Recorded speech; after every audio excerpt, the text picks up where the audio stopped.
जब औरत शीशा साफ कर रही थी, तभी अचानक उसने देखा कि शीशे में दिख रही औरत अजीब तरह से बर्ताव कर रही थी।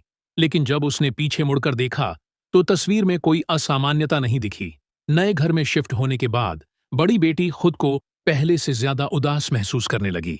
इसलिए उसने तुरंत उस पेंटिंग को उतारना चाहा, लेकिन वह उम्मीद नहीं कर रही थी कि वह पेंटिंग दीवार से ऐसे चिपकी होगी जैसे वह पेंटिंग नहीं, कोई इंसान हो। रात को जब बड़ी बेटी अपने कमरे में सो रही थी, तो उसे पास ही कैंची चलने की आवाज सुनाई दी और फिर उसके बाल काट दिए गए। सुबह वह जागी तो उसके लंबे बाल बुरी तरह से कटे हुए थे और एनी गुस्से से अपनी शरारती छोटी बहन को याद करने लगी। हालांकि बहन को इस बारे में कुछ पता ही नहीं था और उसका चेहरा खून से भरा हुआ था, क्योंकि वह रात भर कमरे से कहीं नहीं गई थी। यह देख एनी बिल्कुल चकित रह गई।